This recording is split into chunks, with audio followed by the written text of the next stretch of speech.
explicou isto em 1 Timóteo 3:1, ele diz assim: fiel é a palavra, fiel é a palavra. Diga, a palavra é fiel. Portanto, você não está com um livro, você está com Deus, a voz de Deus aqui dentro. Os 66 livros, 39 do Velho, 27 do Novo Testamento, eles são a voz de Deus. Uma parte para os judeus, o velho pacto, e uma parte para os gentios, o evangelho da circuncisão, o evangelho da incircuncisão. Então ele diz: fiel é a palavra. Se alguém aspira ao episcopado, se você tem desejo de ser parte da liderança, parte da pregação da igreja, excelente obra deseja, excelente. Agora ele põe algumas condições. É necessário, portanto, que o bispo seja irrepreensível, esposo de uma só mulher. Pastor, mas existem igrejas onde pessoas são trans e dizem que são pastores e líderes e bispos. Não pode. O bispo tem que ser um homem ou uma mulher, mas neste caso estamos falando da liderança. Diz que é necessário que seja irrepreensível, esposo de uma mulher ou esposa de um marido. Tem que ser temperante, tem que ser sóbrio, tem que ser modesto, tem que ser hospitaleiro, tem que estar apto para ensinar. Não dá do vinho. Você vê quais são as qualidades de uma pessoa para subir aqui em cima? Ou receber uma imposição de mãos ao bispado, ao diaconato, presbiterato. Não pode ser dado ao vinho, não pode sentar na praça seca para beber cerveja e as pessoas dizerem: oh, aquele irmão da Cristo vive. Não pode. Não pode ser violento, não pode ameaçar as pessoas, não pode.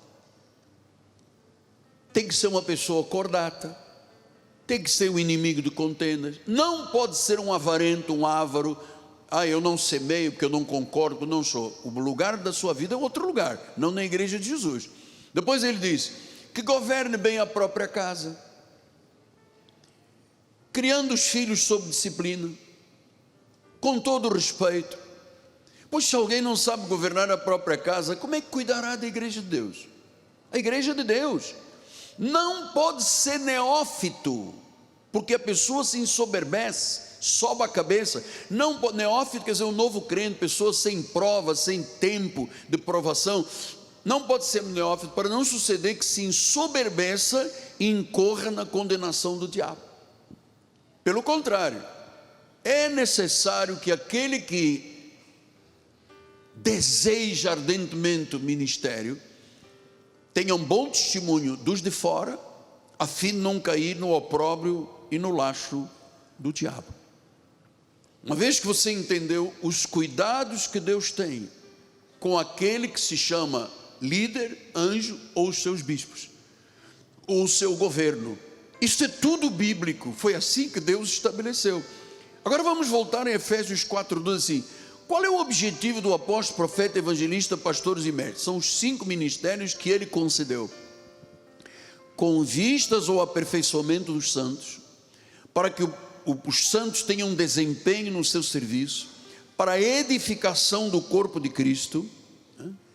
Mais, versículo número 13: até que todos cheguemos à unidade da fé, ao pleno conhecimento do Filho de Deus, à perfeita varonilidade, à medida da estatura da plenitude de Cristo.